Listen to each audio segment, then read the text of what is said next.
Well, welcome back to Flint Hills Briar. I'm Gareth once again, and I'm out amongst the Flint Hills of Kansas.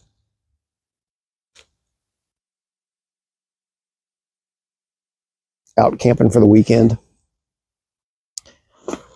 and enjoying some Peterson nightcap in my Missouri Meerschaum Country Gentleman.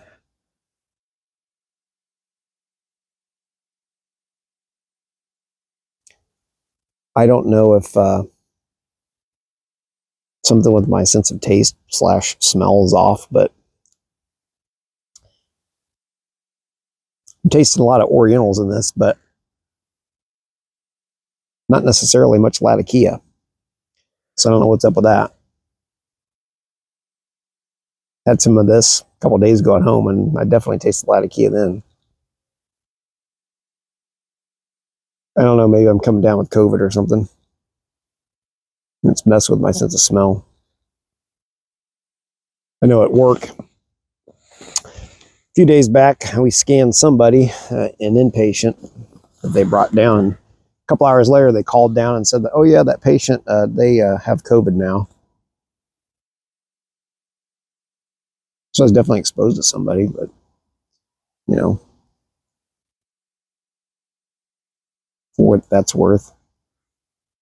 But anyway, first weekend of camping I've had since I think maybe the first weekend in May.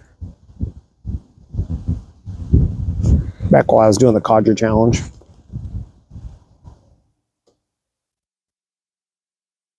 I was hoping that this weekend there'd be some, really nice fall weather, but as it worked out, it's right now it's I don't know, maybe 43 degrees Fahrenheit. It's supposed to drizzle. Hopefully it doesn't do more than just drizzle tonight. And some sleet and snow possibly tomorrow. I'm packing up and going home tomorrow morning, so hopefully that doesn't cause any travel issues. I don't think it will, because I think that the ground and the roads are probably too warm to really accumulate too much.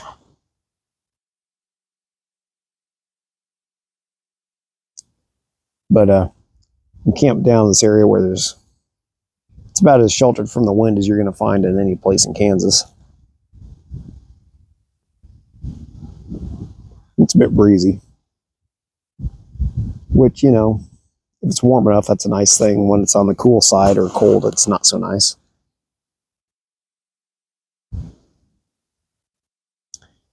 But tonight, plan on stuffing a pumpkin and roasting it in the Dutch oven. Little idea I ripped off from Timber Drifter. Have some wild rice and some ground beef and some onions, and I'll cook the wild rice and brown up the ground beef and the onions and mix the two of them together with some brought spices for basically empanada beef, because I kind of thought that those sorts of flavors would go, that kind of somewhat sweeter spice type flavor would go well with the pumpkin.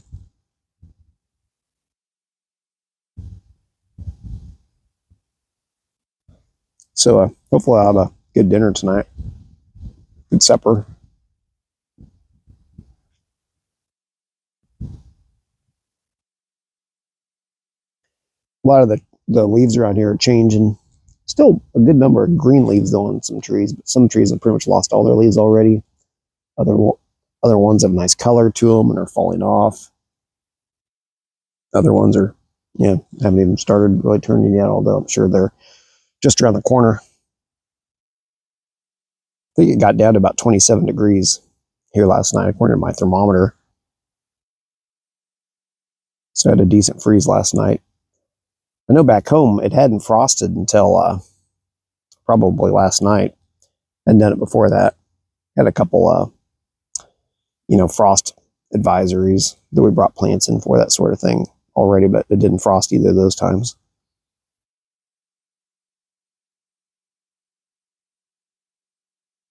But the growing season's definitely pretty much come to an end now. We'll, slide into later fall and early winter.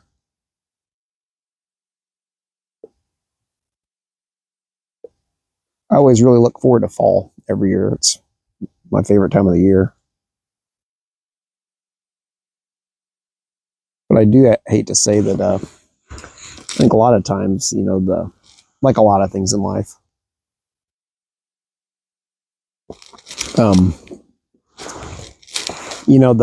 the thoughts you have in your head that you're looking forward to aren't necessarily the experience that you get that comes to you. But that's all right.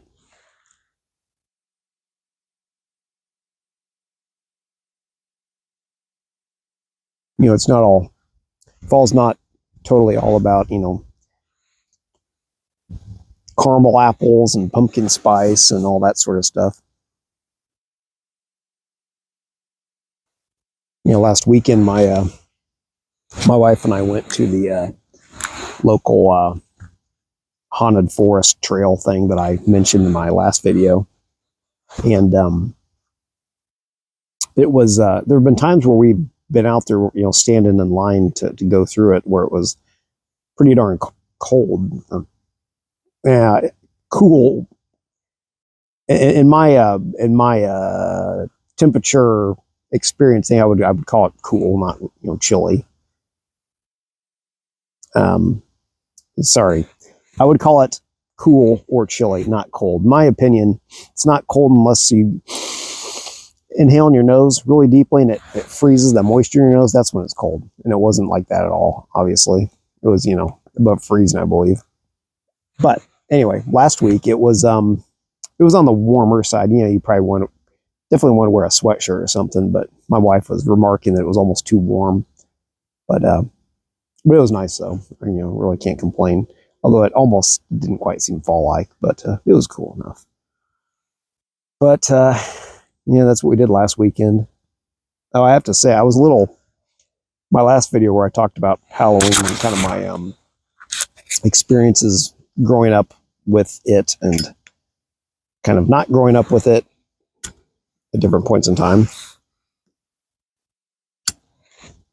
generated quite a bit of good comments. It's very good comments that made me think. And honestly, for the most part, to some extent, I pretty well agreed with what everybody brought up. I definitely have this kind of in-between sort of feeling about the celebration of Halloween. Some aspects I'm not really on board with. Other aspects I am. So, yeah. It is what it is. I do tend to think that Halloween was, in a lot of ways, was something that did start out as essentially a Christian, festival celebration of All Saints. But even stuff like, going around, kids, going around and collecting treats and stuff, that totally could go with a Christian celebration, of a solemnity, as we would call it in the Catholic Church. But at the same time, I think that a lot of aspects of it were kind of co-opted. I don't know if that's the right word, but by people, and it's kind of turned into something which isn't as innocent as it used to be, and it's taken a kind of a darker turn. And while I think some of the dark turn is okay from kind of a fun standpoint, at the same time, I don't know, you don't want to get lost in that, I guess. I mean, it's, creepy stuff and fun, there's a fun and an innocence to that, which is fine, I think. But there's definitely some people that Halloween's probably their favorite holiday of the year. and maybe not for the best reasons, but you know, whatever. They can live their lives. I'll live mine. Whatever. And I get along really well with people that think that way, believe that way. But yeah. Halloween here is not even a week away. Yeah, today it's kind of almost Halloween-like weather. It's I guess mid-late afternoon now, and it was sunny to begin with, but the clouds have definitely come in, which is you know, indication of, I think, the weather to come.